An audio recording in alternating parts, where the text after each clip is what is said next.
அருட்பெருஞ்சோதி அருட்பெருஞ்சோதி தனிப்பெரும் கருணை அருட்பெருஞ்சோதி. எல்லா உயிர்களும் இன்புற்று வாழ்க, வள்ளல் மலரடி வாழ்க வாழ்க, கொல்லா விரதம் புகழ எல்லாம் ஓங்குக, நல்லோர் நினைத்த நலம் பெறுக, நன்றி நினைத்த எல்லோரும் வாழ்க இசைந்து. உலக மக்களே, அறிவார்ந்த அன்பர்களே, ஆண்மநேய ஒருமைப்பாடுடைய அன்பர்களே, வல்லற்பமானவர்கள் நமக்கு அருளிய திருவொற்பாவிலிருந்து அருட்பெருஞ்சோதி ஆண்டவருடைய திருவிளையாடல்களை நாம் பார்த்து கொண்டிருக்கிறோம்.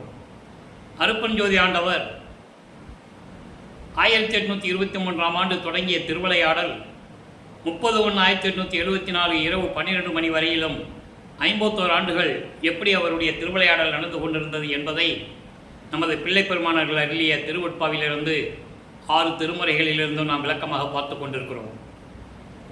கிட்டத்தட்ட திருவிளையாடலுடைய நிலை முடிவடையக்கூடிய நிலையில் நாம் இருக்கிறோம்.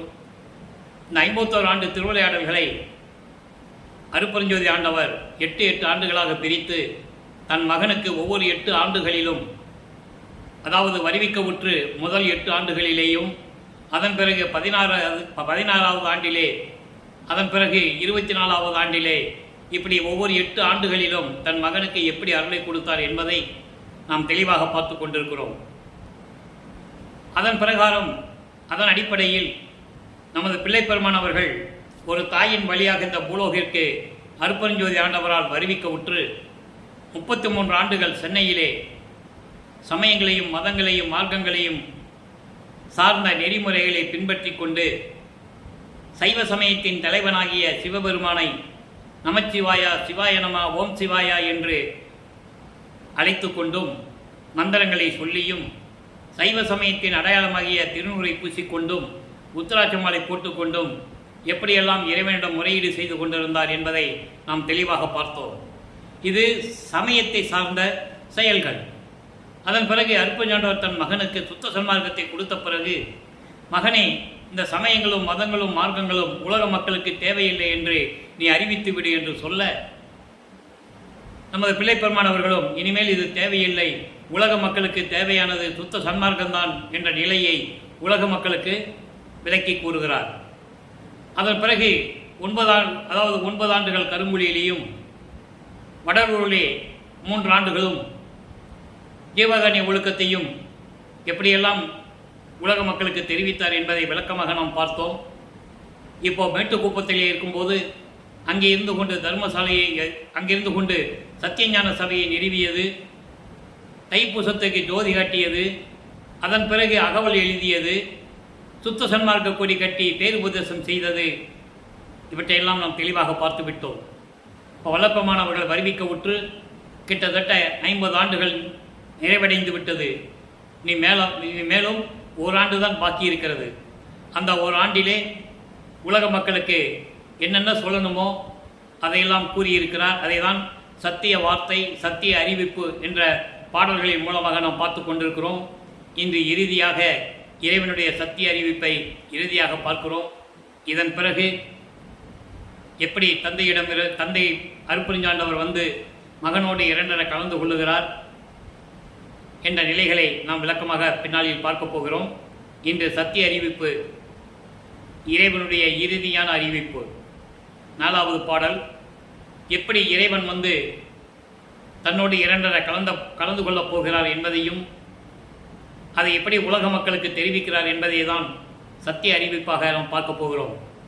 இந்த பாடலை தன்னை ஒரு பெண்ணாக பாவித்து ஒரு தோழியிடம் சொல்லுவது போல, தன் காதலை எப்படி ஒரு பெண் வந்து தோழியிடம் சொல்லுவாளோ அதுபோல தன்னை ஒரு தலைவியாகவும் இறைவனை தலைவனாகவும் உருவகப்படுத்தி, அதாவது உவமைப்படுத்தி இந்த பாடலை நமக்கு அருளியிருக்கிறார்கள். நல்லா கவனிக்கணும். உலக மக்களுக்கு சொல்லுவது போல, ஒரு தோழியிடம் சொல்லுவது போல உலக மக்களுக்கு இந்த சத்திய அறிவிப்பை அறிவிக்கிறார்கள் அருட்பெருஞ்சோதி ஆண்டவராக போகின்ற நமது பிள்ளை பெருமானவர்கள். நல்லா கவனிங்க. என் சாமி, எனது துரை, என் உயிர் நாயகனார். இதை ஏன் சொல்லுகிறார் என்றால், ஒரு காதலை சொல்லும்போது அங்கே ஒரு ஆணும் பெண்ணும் இருக்க வேண்டும். அதனால் தன்னை ஒரு பெண்ணாக உருவகப்படுத்தி, ஒரு தலைவியாக உருவப்படுத்தி தலைவனை பற்றி கூறுகிறார் தோழியிடம். தோழி என்பது தனது உள்ளத்திடம் கூறுகிறார். அதை உலக மக்களுக்கு எப்படி கூறுகிறார் என்பதை தான் நாம் விளக்கமாக பார்க்க போகிறோம். என் சாமி, எனது துரை, என் உயிர் நாயகனார் இன்று வந்து நான் இருக்கும் இடத்தில் அமர்கின்றார். அவர் இருக்கும் இடம் எது? மேட்டுக்குப்பத்தில் இருக்கின்ற இந்த சித்தி வளாகம் இருக்கின்ற குடிசை. அந்த குடிசையிலே எனது சாமி, எனது துரை, எனது நாயகனார் இன்று நான் இருக்கும் இடத்தில் வந்து அமர்கின்றார். சத்திய அறிவிப்பு உலக மக்களுக்கு அறிவிக்கிறார். பின்சாரும் 2.5 நாளிகைக்குள்ளே எனது பேர் உடம்பில் கலந்து உள்ளத்தை பிரியாமல் இருப்பார். ஏன் உள்ளத்தை பிரியாமல் இருப்பார் என்று கூறுவதற்கும் அதற்கு விளக்கம் உண்டு.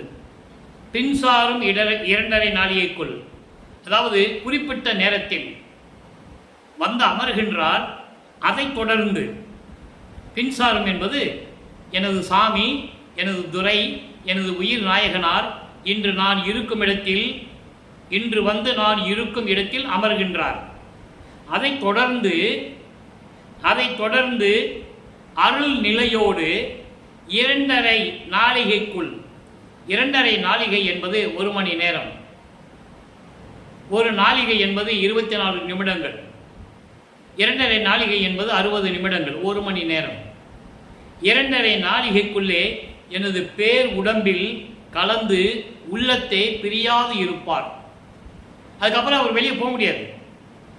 அதுக்கு முன்னால் வருவார், மகனை ஆட்கொள்வார், மகனுக்கு அருள் கொடுப்பார், போயிடுவார். இனிமேல் அவர் போக முடியாது.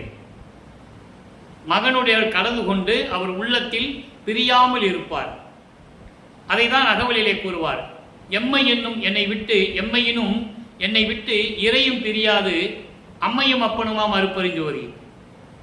என்னை விட்டு ஒரு சிறிய அளவு கூட என்னை விட்டு பிரியாமல் இருப்பார் எனக்கு தாயும் தந்தையுமான அருப்பெருஞ்சோதி.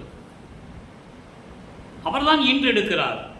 தன் அருளால் அருப்பெருஞ்சாண்டவர் தன் மகனை ஈன்றெடுத்து, ஒரு ஆண்மகனை ஈன்றெடுத்து செல்வப்பிள்ளை என்று பெயரிட்டு வளர்த்து கொண்டிருக்கிறார். காரணம், 51 ஆண்டுகள் கழித்து இந்த பிரபஞ்சத்தை இயக்க வைக்க வேண்டும். சுத்த சன்மார்க்கத்தை கொடுத்து உலக மக்களை எல்லாம் சுத்த சன்மார்க்கத்தில் சேர்க்க வேண்டும். அதற்கு ஒரு மகன் வேண்டும். அதற்காகத்தான் அருப்பெருஞ்சோதி ஆண்டவர் தன் மகனை இந்த பூலோகத்தில் ஒரு தாயின் வழியாக வருவிக்க செய்தார் என்பதை இங்கே நான் பதிவு செய்ய கடமைப்பட்டிருக்கிறேன். பின்சாரம் 2.5 நாளிகைக்குள்ளே எனது இந்த பேர் உடம்பில், இந்த உடம்பில் கலந்து உள்ளத்தே பிரியாது இருப்பார்.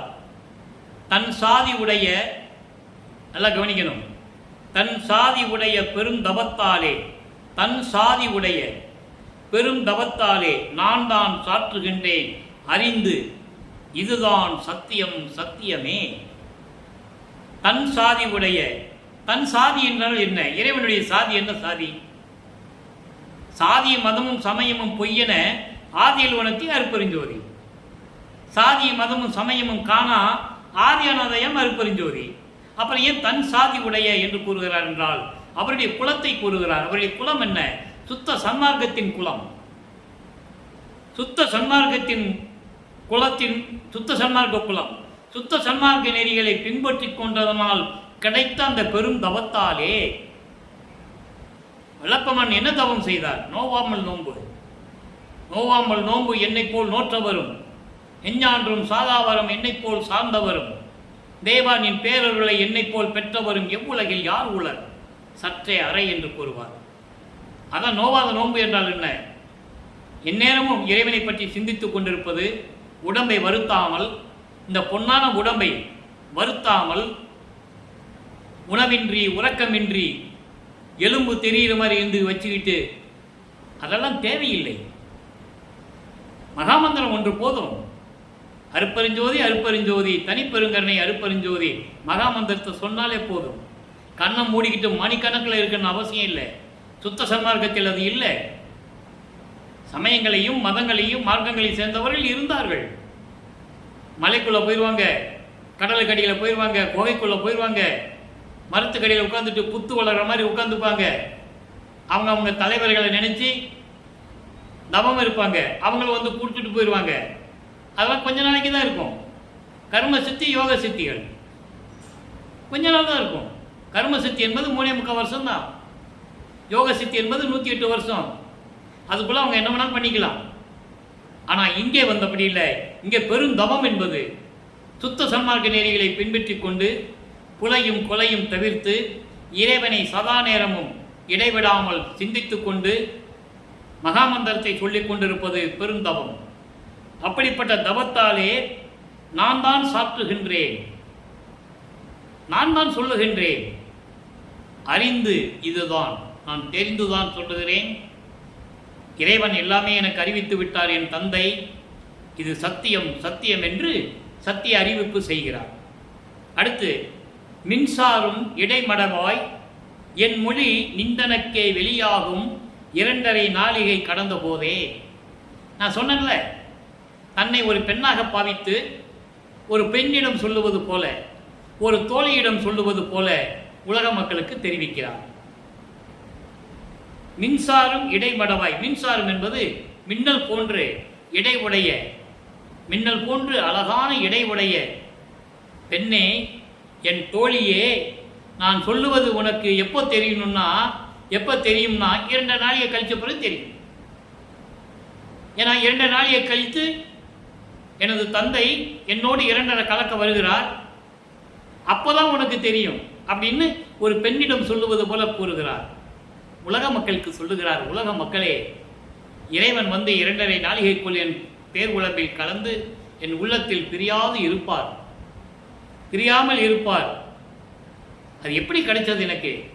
சுத்த சன்மார்க்க நெறியிலே இருந்த பெருந்தவத்தினால். நான் தான் சொல்லுகிறேன், தெரிந்துதான் சொல்லுகிறேன். சத்தியம் சத்தியம் என்று உலக மக்களுக்கு சத்திய அறிவிப்பு செய்கிறார். ஆக இறைவன் வந்து தன்னோட 2.5 கலக்கப் போவதை முன்கூட்டியே சத்திய அறிவிப்பாக உலக மக்களுக்கு தெரிவிக்கிறார்.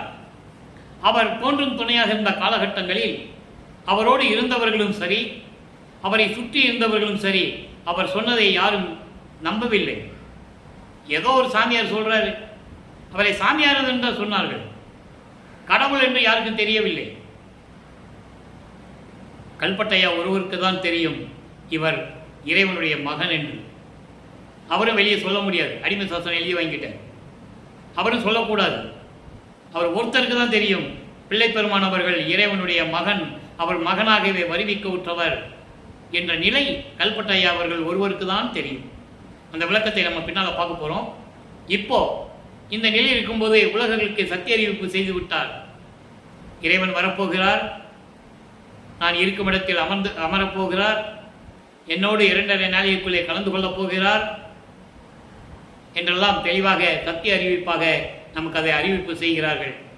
இதை இன்னும் கொஞ்சம் விளக்கமாக சொல்ல நான் கடமைப்பட்டிருக்கிறேன். 85வது பதிகம் திருவருள் பேரு, பெரும் தவத்தாலே என்று சொல்லுகிறார் அல்லவா, அதற்கு ஒரு விளக்கம் தர வேண்டும்.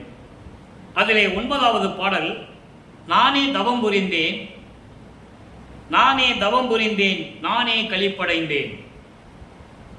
நானே சுத்த சன்மார்க்க நெறிகளில் இருந்து கொண்டு நான் தவம் புரிந்தேன், நானே களிப்படைந்தேன், பேரின்பமாக இருக்கின்றேன். தேனே என்னும் அமுதம் தேக்க உண்டேன், தேன் போன்று இறைவனுடைய அமுதத்தை நான் தேக்க உண்டேன். தேக்க உண்டேன் என்பது சலிப்படைமொழி, சலிக்கும்படி, திகட்ட திகட்ட. நான் வேண்டாம் வேண்டாம் என்று சொன்னால் கூட என் தந்தை எனக்கு திகட்ட திகட்ட அருளமுதை கொடுத்தார், நானும் உண்டேன். ஊனே ஒளி விளங்க பெற்றேன், ஊனே ஒளி விளங்க பெற்றேன். என் தந்தையினால் இந்த பூலோகத்தில் நான் எடுத்த இந்த மனித உடல், இந்த மனித உடம்பு ஒளி உடம்பாக மாறும்படியான ஆற்றலை நான் பெற்றேன், உத்தேகத்தை பெற்றேன் என்று கூறுகிறார். சுத்த தேகம், பிரௌண தேகம், ஞான தேகம் என்ற தேகங்களை நான் பெற்றுக்கொண்டேன் நான் செய்த பெரும் தவத்தாலே. தன் சாதி உடைய பெரும் தவத்தாலே நான் தான் சாற்றுகின்றேன் என்று கூறுகிறார். அதற்கான விளக்கம் இந்த பாடலிலே இருக்கிறது. ஊனே ஒளி விளங்க பெற்றேன், உடையான். உடையான் என்றால் என்னை உடையவன், என்னை படைத்தவன், என்னை இந்த பூலோகத்திற்கு வருவிக்க செய்தவன், அதான் உடையவன். என்னை உடையவன், என்னைத்தான் அழிவிளங்க தூக்கி அணைத்தான். அலி என்பது கருணை, என்னை கருணையோடு தூக்கி எடுத்துக்கொண்டு அணைத்தான். சொல்லிட்டாரா? இது சத்திய அறிவிப்பு. அடுத்து 87வது பதிகத்திலே ஒரு விளக்கம் இருக்கிறது. கைமாறின்மை என்ற பதிகத்திலே 20வது பாடல். இவர் சமயங்களிலும் மதங்களிலும் மார்க்கங்களிலும் சூழ்ந்து கொண்டிருந்த போது அவருடைய நிலை என்னவாக இருந்தது, அதன் பிறகு இறைவன் வந்து தன்னை ஆட்கொண்டு அதை எப்படி நீக்கினார் என்பதை சத்திய அறிவிப்பாக கூறுகிறார். நல்ல கவனிங்க. போதல் ஒளியா மனப்புறங்கின் போக்கை அடக்க தெரியாது, நோதல் புரிந்த சிறியேனுக்கு இறங்கி கருணை நோக்களித்து. அதாவது மனதை குரங்கு என்று சொல்லுகிறார். ஒரு நிலையில் இல்லாமல் அறிவில்லாது தாவி தாவி சென்று கொண்டிருக்கின்ற இந்த மனக்குரங்கு இருக்கிறதே, அதனுடைய போக்கை அடக்க தெரியாமல் நான் விழித்து கொண்டிருந்த போது, நான் அதை தாங்கிக் கொண்டிருந்த போது, துன்பப்பட்டு கொண்டிருந்த போது, துயரப்பட்டு கொண்டிருந்த போது இந்த மகனுக்கு இறங்கி கருணை நோக்களித்து, கருணை என்ற பார்வையை என் மீது பட செய்து, எப்படி அழகா சொல்றா பாருங்க, கருணை நோக்களித்து, கருணை என்னும் பார்வையை மீது என் பட செய்து, சாதல் என்னும் ஓர் சங்கடத்தை தவிர்த்து. சாதல் என்னும் ஓர் சங்கடம், மரணம் என்னும் ஒரு பிறவி துன்பம், துன்பத்தை, மரண துன்பத்தை, இந்த துன்பத்தை நீக்கி எனக்கு மரணமில்லா பெருவாழ்வை கொடுத்து. இதை ஏன் கூறுகின்றார்? அதை நம்ம சிந்திச்சு பார்க்கணும். அப்போ சுத்த சன்மார்க்கத்தில் இருந்தால் மரணமில்லா பெருவாழ்வை பெற்று விடலாம் என்று உலக மக்களுக்கு சத்திய அறிவிப்பாக கூறுகிறார். சுத்த சன்மார்க்கத்தில் தான் இந்த நிலை உண்டு. மற்ற நிலைகளிலே நீங்கள் எந்த சமயத்தில் இருந்தாலும் சரி, மார்க்கத்தில் இருந்தாலும் சரி, எந்த மதங்களில் இருந்து நீங்கள் மத நெறிகளை பின்பற்றி கொண்டிருந்தாலும் சரி, உங்களுக்கு பிறப்பு இறப்பு நிச்சயமாக உண்டு. ஆனால் சுத்த சன்மார்க்கத்தில் அது இல்லை. மரணமில்லா பெருவாழ்வை பெற்றுக்கொள்ளலாம் என்பதை இங்கே சத்திய அறிவிப்பாக செய்கிறார். சாதல் என்னும் ஓர் சங்கடத்தை தவிர்த்து மரணமில்லா பெருவாழ்வை கொடுத்து என் உயிரில் தான் கலந்த காதல் அரசே. காதல் அரசன் ஏன் சொல்றாரு? ஏற்கனவே நான் சொன்னேன்ல, இறைவன் மீது காதல் கொண்டுள்ளதனால் தன்னை ஒரு பெண்ணாக பாவித்து அந்த பாடலை நமக்கு கொடுத்திருக்கிறார்கள். அதனால்தான் இதை காதல் அரசை என்று கூறுகிறார். இறைவன் மீது காதல் கொண்டவர், அழிவில்லாத காதல் கொண்டவர். அதனால சொல்றாரு, என் உயிரில் தான் கலந்து காதல் அரசே, இந்தனக்கு நான் என்ன கைமாறு செய்ய போகிறேன்? இந்த பிரபஞ்சம் தோன்றிய காலத்திலிருந்தே எத்தனையோ பேர்கள் இருந்தார்கள். ரிஷிகளும் சரி, முனிவர்களும் சரி, பத தலைவர்கள் சரி, பிரம்மன், திருமால், ருத்திரன் கொண்டவர்கள் சரி, யாரிடம் இல்லாத இந்த பாசம் எனக்கு எப்படி வந்தது என் மீது என்று கூறுகிறார். அதுக்கடுத்து 95வது பதிகம் பேரருள் வாய்மையை வியத்தல், 9வது பாடல். அதனுடைய இறைவனிடம் பெற்ற பேரருளை, அந்த வாய்மையை, அந்த சத்தியத்தை வியந்து அறிவிக்கிறார். சத்திய அறிவிப்பு. நல்லா கவனிங்க. என்னே என் மீது எம்பெருமான் கருணை. இப்பதானே சொன்னேன் நான், அப்படிப்பட்ட இறைவன் என் மீது காதல் கொண்டுள்ளதனால் அவருடைய கருணை பார்வை என் மீது பட்டது என்று கூறினார் அல்லவா? அதற்கான விளக்கம் இந்த பாடலில் இருக்கிறது. எங்கேயோ இருக்கின்ற ஒரு பாடலுடைய விளக்கம் இன்னொரு பாடலிலே உண்டு. நான் ஏற்கனவே கூறியது போல திருவற்பாவிலே ஒவ்வொரு பாடலுடைய வரிகளுக்கும் எங்கேயாவது ஒரு பாடலிலே அதனுடைய தொடர்பு கிடைக்கும். அது இறைவனுடைய தயவும் கருணை இருந்தால்தான் அந்த பாடலை எடுத்து சொல்ல முடியும் என்பதை நீங்கள் புரிந்து கொள்ள வேண்டும். என்னே என் மீது எம்பெருமான் கருணை இருந்த வண்ணம். என்ன கருணை என் மீது இருந்த கருணையை தன்மையை எப்படி சொல்லுவது? எம்பெருமான் என் மீது காட்டிய கருணை எப்படிப்பட்டது? எத்தகை வாய்ந்தது? எந்த தன்மையை வாய்ந்தது?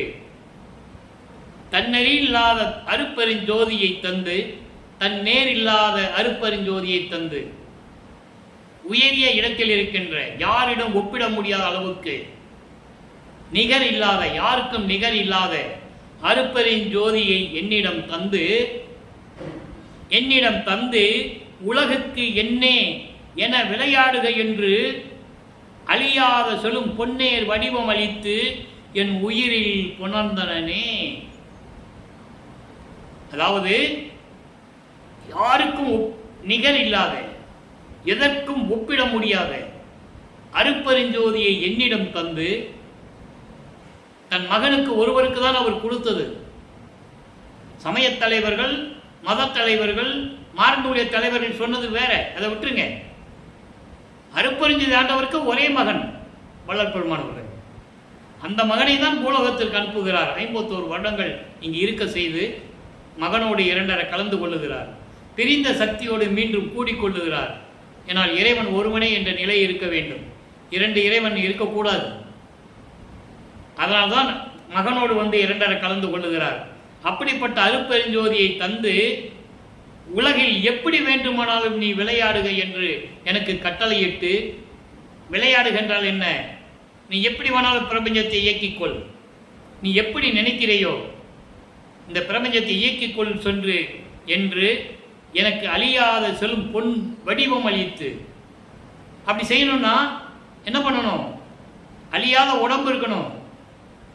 முத்தேகத்தை கொடுத்து பொன் வடிவம், சுத்த தேகம், புரோண தேகம், ஞான தேகம், பொன் வடிவம் பரவெளியை சார்ந்தது, புரோண தேகம் பரம்பர வெளியை சார்ந்தது, ஞான தேகம் பராபர வெளியை சார்ந்தது. பர அறிவு, பரம்பர அறிவு, பராபர அறிவு, பரஞானம், பரம்பர ஞானம், பராபர ஞானம், இப்படி நிறைய விளக்கங்கள் உண்டு. ஏற்கனவே நம்ம பதிகத்திலே இந்த முத்தேகத்தை பற்றிய விளக்கங்களை ஒரு பதிவு செய்திருக்கிறேன், நீங்கள் யூடியூப்பில் பார்த்துக்கலாம். ஆக மரணமில்லா பெருவாழ்வையும் கொடுத்து அதற்கு தேவையான முத்தேகத்தையும் கொடுத்து என் உயிரில் புணர்ந்தனனே, என் உயிரில் கலந்து விட்டானே என்று சத்திய அறிவிப்பாக செய்கிறார். அடுத்தபடியாக பொன் வடிவப்பேறு என்ற பதிகத்திலே 96வது பதிகத்திலே 9வது பாடல். ஒவ்வொரு 9வது பாடலுக்கும் ஒவ்வொரு பதிகத்திலேயும் ஒரு விளக்கம் இருக்கிறது. ஐயன் எனக்கு ஈந்த அதிசயத்தை முதல்ல என்ன சொல்றாரு? சத்திய அறிவிப்பா சொல்றாரு. இன்னைக்கு வந்து நான் இருக்கிற இடத்துல வந்து உட்கார போறாரு. 2.5 நாளிகைக்குள் 1 மணி நேரக்குள்ள என் உடம்புல பிரியாமல் என் உடம்புல கலந்துக்க போறாரு. இதெல்லாம் உங்களுக்கு எப்போ தெரியும்னா 2.5 நாளிகை கழிச்சு தான் உங்களுக்கு தெரியும்.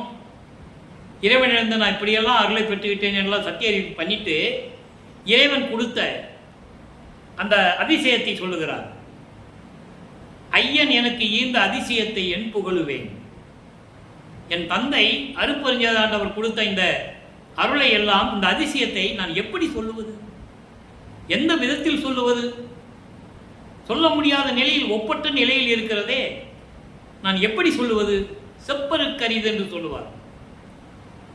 ஐயன் எனக்கு ஈந்த அதிசயத்தை என் சொல்லுவேன், பொய்யடியேன் குற்றம் பொறுத்தருளி.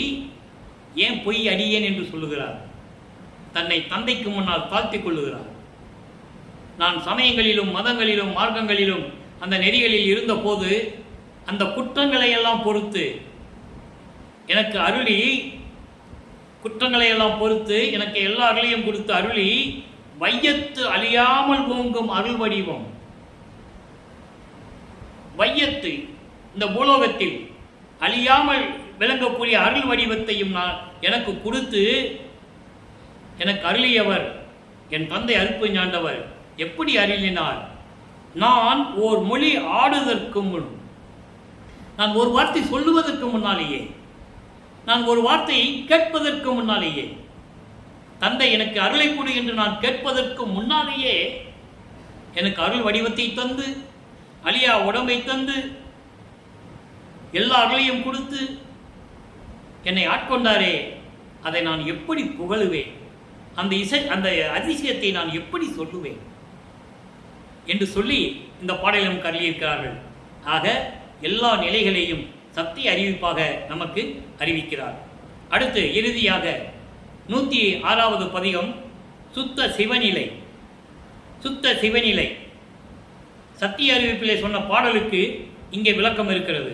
சுத்த சிவநிலையில் 106வது பதிகத்திலே உண்டு. நல்லா கவனிக்கும். இன்று தொடங்கி என்று தொடங்கி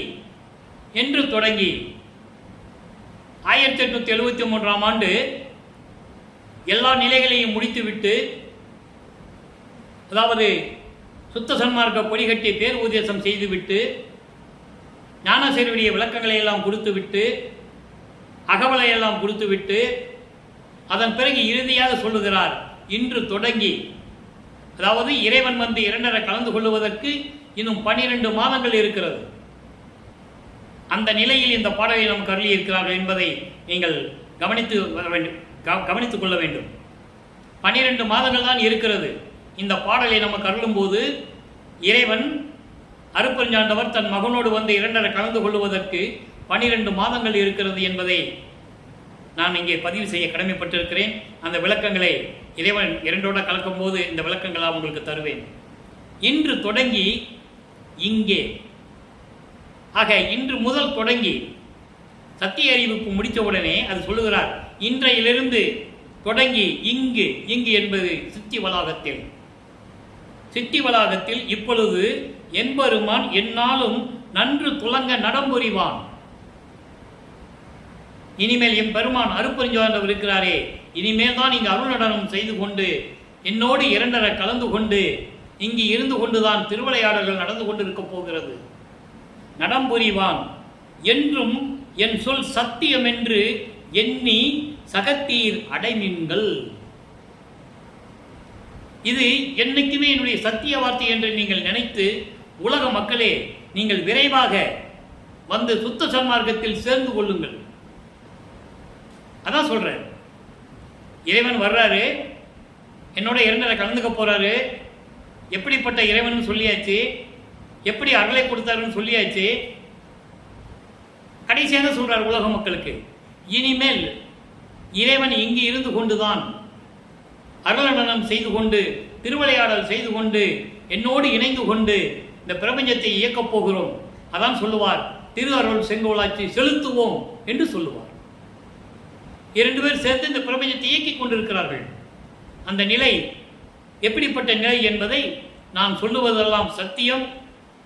என்றும் என் சொல் சத்தியம், நான் எப்பயுமே சொல்வது சத்தியம்தான் என்று நீங்கள் நினைத்து நீங்கள் உணர்ந்து சகத்தி உலக மக்களே அடைமீன்கள். சுத்த சன்மார்க்கத்தை வந்து நீங்கள் அடைந்து கொள்ளுங்கள், சுத்த சன்மார்க்கத்தில் சேர்ந்து கொள்ளுங்கள். நித்தியம் பெற்று உயலாம் நீர். நித்தியம் பெற்று அழியாமல் நிரந்தரமாக மரணமில்லா பெருவாழ்வை பெற்று நீங்கள் மேன்மை அடையலாம். உலக மக்களே, நீங்கள் எல்லாம் மரணமில்லா பெருவாழ்வில் வாழலாம். நினைந்து நினைந்து உணர்ந்து உணர்ந்து நெகிழ்ந்து நெகிழ்ந்து அன்பு நிறைந்து நிறைந்து ஊற்றலும் கண்ணீராதனால் உடம்பு நனைந்து நனைந்து. எப்படி நினைக்க சொல்றாரு இறைவனை? அந்த மாதிரி நினைக்கணும். நினைந்து ஊற்றலும் கண்ணீராதனால் உடம்பு நனைந்து நனைந்து. இறைவனை அப்படி நினைச்சுக்கிட்டோம்னா தன்னாலே கண்ணிலிருந்து தண்ணி வந்து உடம்பெல்லாம் நனையுமா. அப்புறம் இறைவனை எப்படி கூப்பிட சொல்றாரு? அருளமுதே, நன்னிதியே, ஞான நடத்தரசே. நல்லா புரிஞ்சுக்கணும் நீங்க வித்தியாசத்தை. இதே வல்லப்பமானவர்கள் நமச்சிவாயா, சிவாய நம, ஓம் சிவாயா, சிவ சிவாய் என்று சொன்னவர் தான். அப்போ அது சமயங்களை சார்ந்தது. சமயங்களை சார்ந்து இருந்த நிலையில் இறைவனுடைய திருவிளையாடல் நடந்த நிலையில் அப்படி இருந்தார். காரணம், அதை பொய் என்று சொல்ல வேண்டும். அப்போ அந்த நிலையில் அவர் அனுபவிக்க வேண்டும். திருநீர் பூசணும், உத்தரச்சமலையை போடணும், எல்லாம் சொல்லணும். அது அவருடைய நிலை, அந்த நிலை. அதை விட்டு வந்த பிறகு என்ன சொல்றாரு அருட்பெருஞ்சாண்டவரே? அருளமுதே, நன்னிதியே, ஞான நடத்தரசே, என் உரிமை நாயகனே, என் உரிமை தந்தை. அழகா சொல்லணும் இறைவனே. ஒரு தந்தையிட்ட பிள்ளை எப்படி கேட்போமோ, நம்ம அப்பா கிட்ட எப்படி கேட்போம் நம்முடைய தேவைகளை, நம்முடைய குறைகளையும் தேவைகளையும் எப்படி ஒரு தந்தையிடம் சொல்லுவோமோ அதை மாதிரி தந்தையிடம் சொல்ல வேண்டும் என்று வணைந்து வணைந்து ஏத்துதனாம் வம்பின் என்று போற்றி போற்றி போற்றி நம்மெல்லாம் வணங்கலாம். வாருங்கள் வம்பின், வாருங்கள். உலகில் மரணமில்லா பெருவாழ்வில் வாழ்ந்திடலாம் கண்டி. சுத்த சன்மார்க்கத்துடைய கான்செப்டே அதான். சுத்த சன்மார்க்கத்தின் நோக்கமே அதான். மரணமில்லா பெருவாழ்விலும் வாழலாம். புனைந்துரையேன், பொய் புகழேன், சத்தியமே சொல்லுகின்றேன். பொற்றவையில் சிற்றவையில் புகுந்தருணம் இதுவே. சீக்கிரம் வாங்க என்றார். அதை இங்க சொல்றாரு. சத்தியம் என்று நீங்கள் எண்ணி, நான் சொல்லுவதை சத்தியம் என்று எண்ணி நீங்கள் உலக மக்களே விரைவில் வந்து சுத்த சன்மார்க்கத்தில் சேர்ந்து கொள்ளுங்கள். நித்தியம் பெற்று உயலாம் நீர். நீங்கள் எல்லாம் அழிவில்லாமல் மரணமில்லாமல் பெற்று மேன்மை அடையலாம் உலக மக்களே, விரைந்து வாருங்கள் வாருங்கள் என்று கூறுகிறார். வல்லப்பெருமானவர்கள், நமது பிள்ளை பெருமானவர்கள் இந்த பூலோகத்திற்கு வருவிக்க விட்டதற்கு காரணமே அதானே.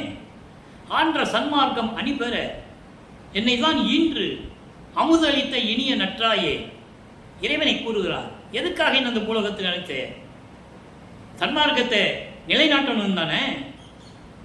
அகவல்ல படிக்கிறோம் இல்ல, அகத்தை கருத்து புறத்தை வெளுத்திருந்த உலக அனைவரையும் சகத்தை திருத்தி மனசுல ஒன்று வச்சுக்கிட்டு வெளியே நடந்துக்கிட்டு இந்த சமயங்களையும் மதங்களையும் மார்க்கங்களையும் பின்பற்றி கொண்டு முரண்பாடுகளோட துன்பங்களையும் துயரங்களையும் அனுபவித்துக் கொண்டிருக்கின்ற உலக மக்களை எல்லாம் திருத்தி சன்மார்க்கத்தை அறிவித்திட அவரும் இகத்தை பரத்தை பெற்று மகிழ்ந்திடுவதற்கென்றே என்னை உகத்தே இறைவன் வருவிக்க உற்றேன், அருளை பெற்றேனே.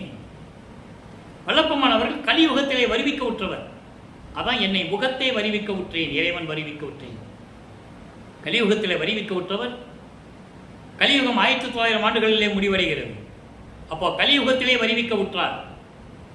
ஏன்னா கலியுகம் முடியும் போது இந்த சமயங்களுடைய மதங்களுடைய மார்க்கங்களுடைய நெறிமுறைகளுடைய ஆதிக்கங்கள்லாம் முடிந்துவிடும், அழிந்துவிடும். கிரேத யுகத்தில் தோன்றிய கலங்க மார்க்கம் அழிந்து விட்டது. திரேத யுகத்தில் தோன்றிய திராவக மார்க்கம் அழிந்து விட்டது. துவார யுகத்திலே தோன்றிய நவநீத மார்க்கம் அழிந்து விட்டது. கலியுகத்திலே தோன்றிய பஸ்ம மார்க்கம் அழிந்து விட்டது. அதன் பிறகு தோன்றிய மார்க்கங்கள் எல்லாம் முடிவடைந்த நிலையில் இருந்து கொண்டிருந்தன. எனவே அழிவில்லாத மார்க்கம் சுத்த சன்மார்க்கம். அதனால் சொல்லுகிறார் அழிவில்லாத மார்க்கம். இப்ப நாம் சுத்த சன்மார்க்க காலத்தில் இருந்து கொண்டிருக்கிறோம், சதுர்யுகத்தில் இருந்து கொண்டிருக்கிறோம், ஒளி யுகத்தில் இருந்து கொண்டிருக்கிறோம். இந்த யுகத்திற்கும் அழிவில்லை, சுத்த சன்மார்க்கத்திற்கும் அழிவில்லை. அதனால்தான் மக்களை அழைக்கிறார். உலக மக்களே வாருங்கள் வாருங்கள், சுத்த சன்மார்க்கத்தில் இணைந்து கொள்ளுங்கள். இனிமேல் நீங்கள் ஆண்டுகளை நேரத்தை வீணாக்காதீர்கள். இறைவன் வருகின்ற நேரம் வந்து விட்டது. இறைவனிடம் அருளை பெற வேண்டும்.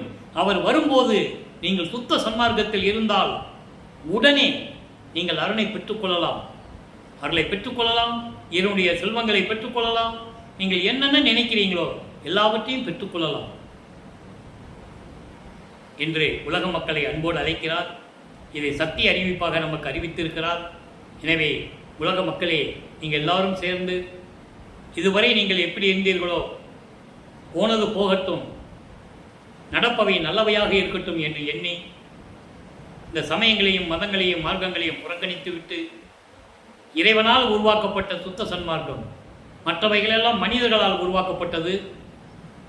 சுத்த சன்மார்க்கம் அருட்பெருஞ்சோதி ஆண்டவரால் உருவாக்கப்பட்ட மார்க்கம். எனவே சுத்த சன்மார்க்கத்தில் சேர்ந்து கொண்டு கொலையும் குலையும் தவிர்த்து உயிர்களை கொலை செய்வது, புலால் சாப்பிடுவது, இந்த நிலைகளையெல்லாம் தவிர்த்து ஜோதி வடிவில் இருக்கின்ற அருட்பெருஞ்சோதி ஆண்டவரை வணங்கி அருட்பெருஞ்சோதி அருட்பெருஞ்சோதி தனிப்பெருங்கரணை அருட்பெருஞ்சோதி என்ற மகாமந்திரத்தை சொல்லி இறைவனுடைய அருளையும் செல்வங்களையும் நீங்கள் பெற்றுக்கொள்ளலாம். இது சத்தியம் சத்தியம் சத்தியம். அவ்வளவு கருணையும் தயமுள்ள இறைவன். எனவே நீங்கள் அந்த நிலையிலிருந்து கொண்டு நீங்கள் நோயற்ற வாழ்வில், மரணமில்லா பெருவாழ்வில் நீங்கள் வாழ்வாங்கு வாழ வேண்டும், இந்த வையகத்திலே நீங்கள் வாழ வேண்டும் என்று இறைவனுடைய தயவையும் கருணையும் பெற்ற வள்ளலார் ஊழியன் என்ற அடிப்படையில் உங்களை வாழ்த்தி வணங்கி விடைபெறுகிறேன். நன்றி, வணக்கம். அருட்பெருஞ்சோதி அருட்பெருஞ்சோதி தனிப்பெருங்கருணை அருட்பெருஞ்சோதி. இனி வரும் நாட்களில் அருட்பெருஞ்சோதி ஆண்டவர் சித்தி வளாகத்திற்கு வந்து தன் மகனோடு எப்படி இரண்டரை கலந்து கொள்ளுகிறார், கலந்து கொள்வதற்கு முன்னால் மின்னுலகத்திலிருந்து தேவர்களெல்லாம் எப்படி வந்து நமது பிள்ளை பெருமானவர்களை வாழ்த்தி வணங்குகிறார்கள் என்பதையும், அதன் பிறகு எப்படி அங்கே கூடியிருந்த மக்களிடம் உரையாற்றுகிறார் என்பதையும், அதன் பிறகு நமது கல்பட்டையாவர்களிடம் கூறிய அறிவுரைகளை எல்லாம் நாம் பின்னாளில் பார்க்கப் போகிறோம். எனவே தொடர்ந்து நீங்கள் இந்த பதிவை பாருங்கள், இறைவனர்களை பெற்றுக்கொள்ளுங்கள். நன்றி, வணக்கம். அருட்பெருஞ்சோதி அருட்பெருஞ்சோதி தனிப்பெரும் கருணை அருட்பெருஞ்சோதி.